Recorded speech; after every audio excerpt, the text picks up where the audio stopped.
आज मैं आपको एक ऐसी अद्भुत कथा सुनाने जा रही हूँ जो हर चंद्र ग्रहण के साथ फिर से जीवित हो उठती है। एक ऐसा ब्रह्मांडीय नाटक जो आकाश के विशाल मंच पर घटित होता है और हमें रहस्य, आस्था, विज्ञान के अद्भुत संगम से रूबरू करवाता है। यह कहानी केवल आकाश में घटने वाली एक खगोलीय घटना नहीं, बल्कि देवताओं और असुरों और अमर प्रतिशोध की एक अद्भुत कथा है। यह कहानी उस समय की है जब स्वयं भी नया था और आकाश में तारे अपनी पहली चमक सीख रहे थे। बहुत समय पहले, जब देवताओं और असुरों के बीच शक्ति का संतुलन टूट चुका था। स्वर्ग लोक में एक अजीब सा सन्नाटा पसरा हुआ था। देवताओं के मुकुट झुके हुए थे, इंद्र का वज्र शांत पड़ा था, अग्नि की ज्वाला धीमी थी, वायु की गति मंथर थी। असुरों ने तीनों लोकों पर अपना प्रभाव जमा लिया था। यज्ञ रुक गए, मंत्रों की ध्वनि थम गई, ऋषि मुनि तप में बाधित हो रहे थे। देवता पराजित होकर एकत्र हुए। उनकी आंखों में चिंता थी और मन में भय। अब क्या होगा? इंद्र ने धीमे स्वर में पूछा। तभी ब्रह्मांड के मध्य से एक शांत, गुण और दिव्य प्रकाश प्रकट हुआ। वह थे श्री हरि विष्णु। उनकी आंखों में न चिंता थी, न भय, केवल गहरी योजना और धैर्य। विष्णु जी बोले, हर संकट अपने साथ एक अवसर भी लाता है। तुम्हारी शक्ति क्षीण हुई है, पर समाप्त नहीं। अमृतत्व का अमृत ही तुम्हें पुनः सामर्थ्य देगा। देवताओं की आंखों में आशा की किरण जगी। लेकिन अमृत कहाँ है प्रभु? वरुण देव ने पूछा। विष्णु भगवान मुस्कुराए। क्षीर सागर की गहराइयों में। और यहीं से आरंभ हुआ एक ऐसा निर्णय जो आगे चलकर राहु, केतु और चंद्र ग्रहण की रहस्यमयी कथा का कारण बन गया। देवताओं और असुरों के साथ मिलकर समुद्र मंथन करना था। पर क्या असुर सहयोग करेंगे? क्या यह संभव होगा कि शत्रु मिलकर अमृतत्व की खोज करें?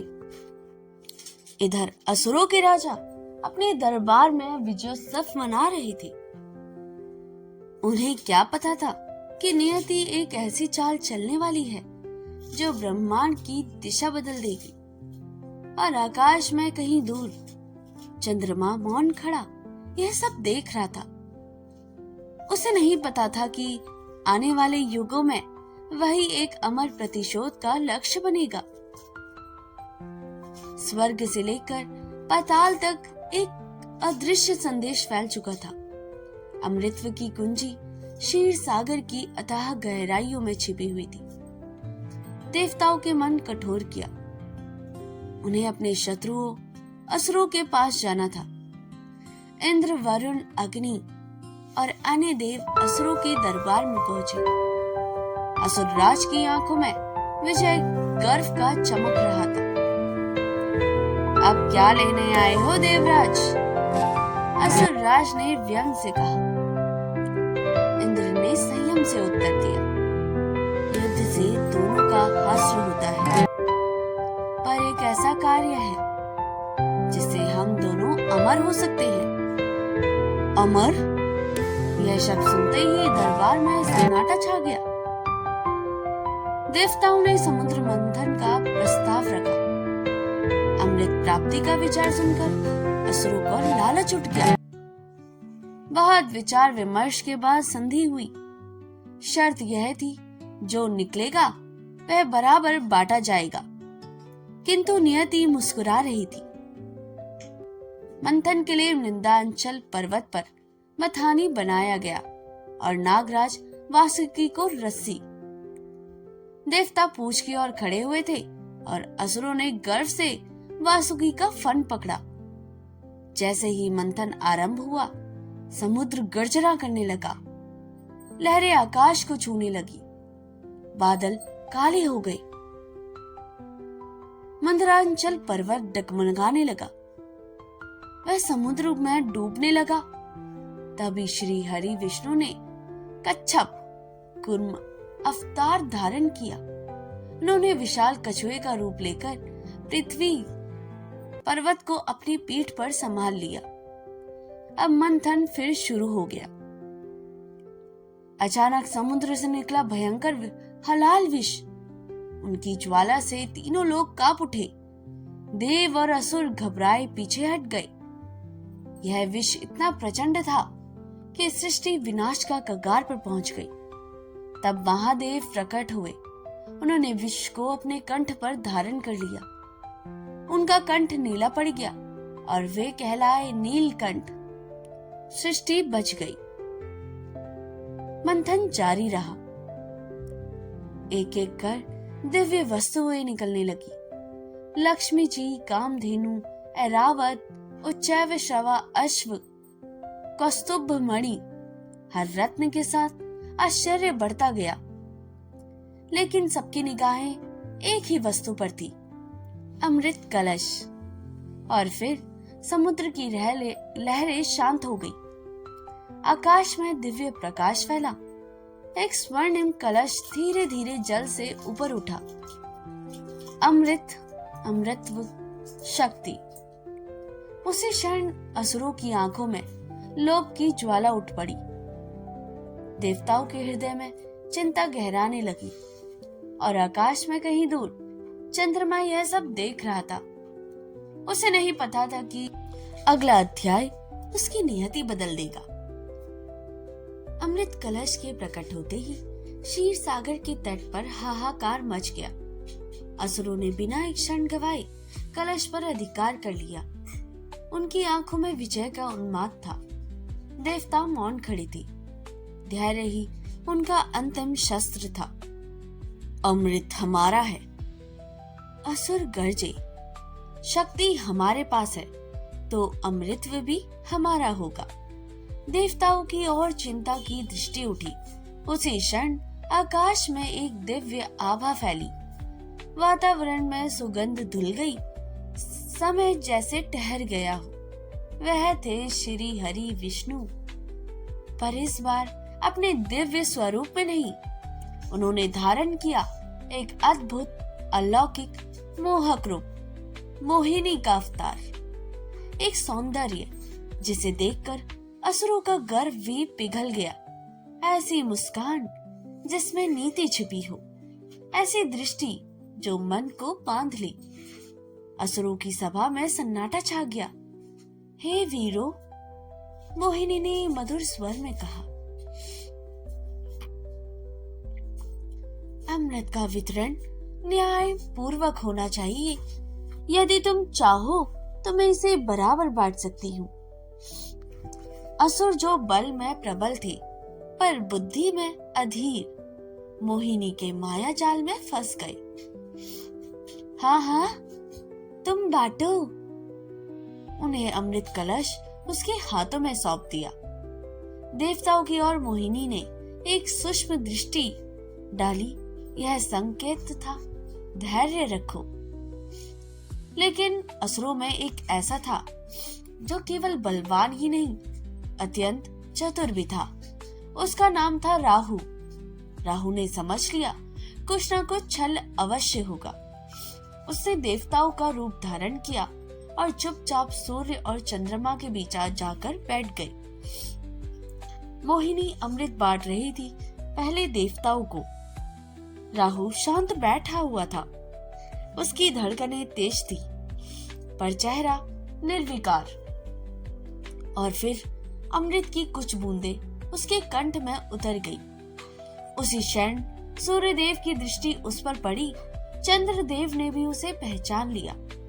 दोनों ने एक साथ संकेत किया। क्षण भर के लिए समय ठहर गया। मोहिनी का स्वरूप बदलने लगा। वह फिर से श्री हरि विष्णु की दिव्य रूप में प्रकट हो गई। सुदर्शन चक्र चमका और आकाश में बिजली सी गूंज गई। एक ही बार राहु का सिर और धड़ से अलग कर दिया। परंतु अमृत उसके कर्ण तक पहुंच चुका था। सिर अमर हो गया। वही सिर कहलाया राहु और उसका धड़ बना केतु। राहु की आंखों में अब केवल एक ज्वाला थी, प्रतिशोध की। सूर्य भगवान और चंद्र भगवान से उसने गर्जना की, तुम ही ने मेरा भेद खोला, तुम ही आपसे मेरे शत्रु हो। उस दिन से राहु आकाश में छाया बनकर भटकने लगा। न शरीर न पूर्ण अस्तित्व, केवल सिर और अंतहीन क्रोध। जब जब वह चंद्रमा को पाता है वह उसे निगलने का प्रयास करता है। धरती पर अंधकार छा जाता है, पक्षी मौन हो जाते हैं, मन में एक अनजाना भय जन्म लेता है। उसी क्षण को हम कहते हैं चंद्र ग्रहण। क्योंकि राहु अधूरा है, वह चंद्रमा को अधिक देर तक रोक नहीं सकता। कुछ समय बाद चंद्रमा पुनः प्रकट होता है, पूर्ण तेज, पूर्ण शांति के साथ।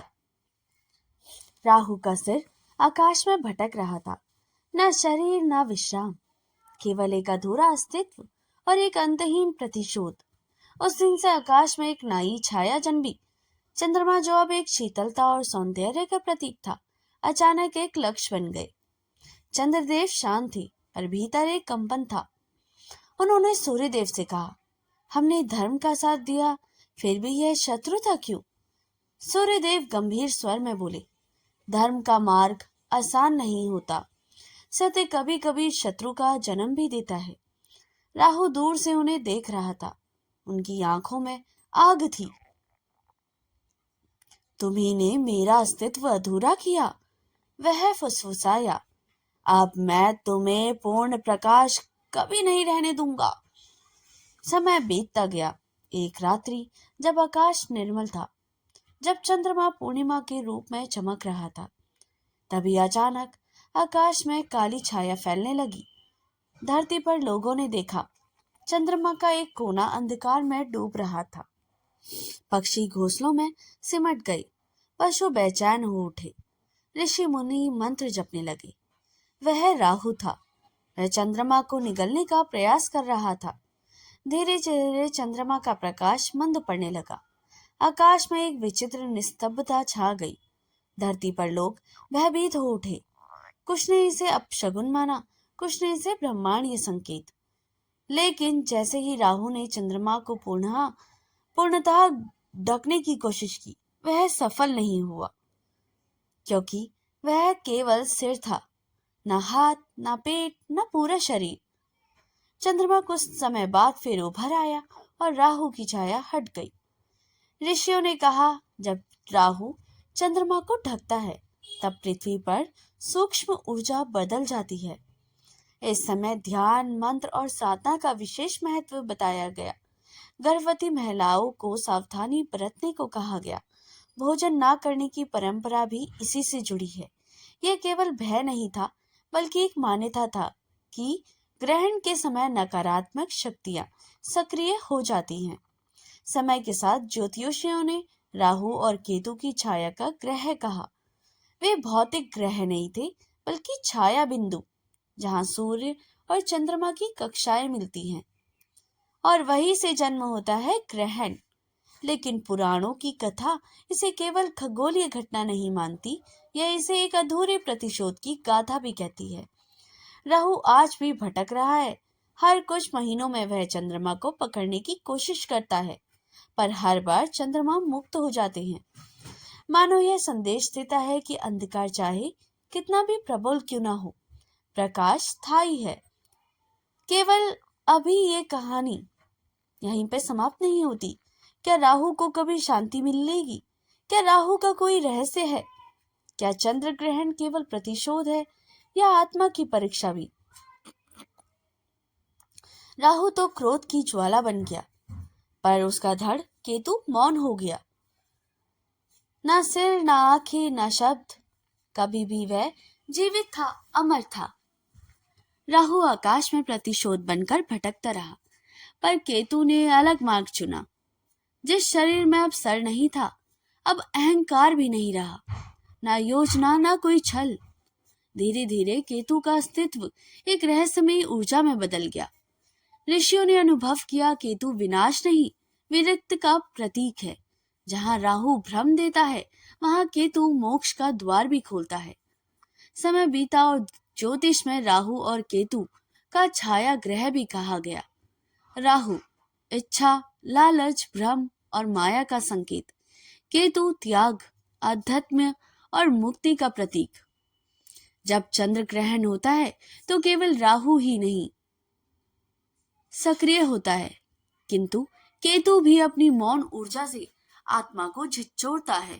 इसलिए कहा जाता है, ग्रहण के समय ध्यान करो, मन को शांत करो, भीतर झांको, क्योंकि यह समय भारी प्रकाश में मंद होने का नहीं, भीतरी प्रकाश को उगाने का भी है। चंद्रमा मन का प्रतीक है, भावनाओं का, शांति का, संवेदनाओं का। जब राहु उसे ढकता है तो मानो हमारे मन भी छाया पड़ती है। भ्रम, भय, ये सब उसी छाया के रूप है। लेकिन जैसे चंद्रमा फिर से उज्जवल होता है, वैसे ही मन भी फिर संतुलन पा सकता है। आकाश के एक छोर पर राहु अब भी बेचैन है। मैं अधूरा क्यों? उसकी पुकार ब्रह्मांड में गूंजती है। तभी एक दिव्य स्वर सुनाई देता है। वह स्वर था श्री हरि विष्णु का। अधूरापन दंड नहीं है राहु, यह तुम्हारी सीख है। जिस अमृत को तुम छल से पाना चाहते थे, वह तुम्हें शांति से नहीं दे सकता था। राहु मौन हो गया, पर उसका स्वभाव अभी भी परिवर्तित नहीं हुआ। इसलिए ग्रहण होते रहेंगे जब तक इच्छाएं संतुलित न हो। चंद्र ग्रहण हमें डराने नहीं आता, वह हमें याद दिलाने आता है। हर प्रकाश के पीछे एक छाया होती है, हर इच्छा के पीछे एक परिणाम, और हर अंधकार के बाद एक नया उजाला। लेकिन अभी एक रहस्य शेष है। क्या भविष्य में एक ऐसा समय आएगा जब राहु और केतु अपनी इच्छा, अधूरी इच्छा को कथा से मुक्त होंगे? क्या ब्रह्मांड का नाटक कभी समाप्त होगा? ब्रह्मांड अनंत है, पर अनंत के भीतर एक चक्र छिपा हुआ होता है। रात के उस गहन क्षण में जब फिर एक बार चंद्रमा ग्रहण लगा, आकाश असामान्य रूप से शांत था। राहु ने फिर चंद्रमा को ढका, धरती पर सन्नाटा फैल गया। समुद्र की लहरें धीमी हो गई, मानो प्रकृति भी किसी संकेत की परीक्षा कर रही हो। उसी ब्रह्मांड में एक अदृश्य सभा लगी। देव, ऋषि और दिव्य शक्तियां मौन खड़ी थी, और उस दिव्य प्रकाश के मध्य प्रकट हुए श्री हरि विष्णु। राहु और केतु को संबोधित किया, हे छाया के रूपों, तुम दंड नहीं हो, तुम स्मरण हो। राहु ने क्रोध से पूछा, स्मरण? मैं तो प्रतिशोध हूँ। विष्णु बोले, तुम इच्छाओं की छाया हो। जब मन अधीर होता है, जब लोभ विवेक पर भारी पड़ता है, तब तुम जन्म लेते हो। फिर उन्होंने केतु की ओर देखा, और तुम उस अधूरेपन की सीख हो जो आत्मा को भीतर से झांकना सिखाती है। विष्णु ने आगे कहा, जब राहु चंद्रमा को ढकता है तो मन भ्रमित होता है, पर जब चंद्रमा पुनः प्रकट होता है तब वो बताता है अंधकार स्थायी नहीं है। हर ग्रहण एक परीक्षा है, हर छाया एक प्रश्न है, हर उजाला एक उत्तर। राहु शांत हो गया और केतु की ऊर्जा भी सूक्ष्म हो गई। भगवान विष्णु ये चाहते थे कि बताना कि कभी भी हमें अहंकार को ज्यादा नहीं बढ़ाना चाहिए, अपनी बुद्धि को हमेशा प्रबल रखना चाहिए। जब राहु चंद्रमा को ढक लेता है तो उसका मन भ्रमित हो जाता है। फिर चंद्रमा फिर से प्रकट होने लगता है। तब वह उसी क्षण पृथ्वी पर एक ऋषि ध्यान में बैठी हुई थी। ग्रहण समाप्त हुआ, चंद्रमा फिर से उज्जवल हुआ। ऋषि ने नेत्र खोले और कहा, ग्रहण भय नहीं है, यह आत्मचिंतन का अवसर है। जब बाहर का प्रकाश मंद पड़े तो भीतर का दीपक जलाओ। राहु और केतु आज भी आकाश में है, ग्रहण आज भी होते हैं। हर बार चंद्रमा लौटता है, हमें यह याद दिलाता है, क्रोध क्षणिक है, प्रतिशोध अधूरा है, प्रकाश शाश्वत है। और शायद यही चंद्र ग्रहण का अंतिम रहस्य है। छाया हमें डराने नहीं, हमें जगाने आती है। तो मित्रों, जब भी अगली बार अब आकाश में चंद्र ग्रहण देखेंगे तो डरिएगा मत। याद रखिए, वो केवल एक खगोलीय घटना नहीं, वो एक प्रतीक है। वो प्रतीक है राहु के अधूरे प्रतिशोध का और चंद्रमा के अटूट धैर्य का। राहु आज भी छाया बनकर घूम रहा है, पर हर बार चंद्रमा फिर लौट आता है। पर यही इस कहानी का सबसे बड़ा संदेश है। अंधकार चाहे कितना भी गहरा हो, प्रकाश को हमेशा लौटना ही पड़ता है। अगर आपके जीवन में भी कभी ग्रहण लगे तो घबराइएगा मत, थोड़ा धैर्य रखिए, आपका उजाला भी वापस आएगा। अब आप बताइए, क्या आप अगली बार सूर्य ग्रहण की रहस्यमयी कहानी सुनना चाहेंगे या फिर किसी और पौराणिक रहस्य से जुड़ना चाहेंगे? नीचे कमेंट में जरूर लिखें। अगर आपको हमारी ये प्रस्तुति पसंद आई हो तो वीडियो को लाइक जरूर करें और ऐसे ही रहस्यमयी, पौराणिक और ज्ञानवर्धक कथाओं के लिए हमारे चैनल को सब्सक्राइब कर लीजिए, क्योंकि यहाँ मिलती हैं वो कहानियाँ जो सिर्फ सुनाई नहीं देती, दिल और आत्मा तक पहुँचती है। तब तक के लिए अपना ध्यान रखिए, सकारात्मक रहिए और याद रखिए, हर ग्रहण के बाद उजाला जरूर आता है। गुड बाय, बाय बाय, और हाँ, सब्सक्राइब करना बिल्कुल ना भूलिएगा। मिलते हैं ऐसे ही अनचाही कहानियों में। तब तक के लिए धन्यवाद।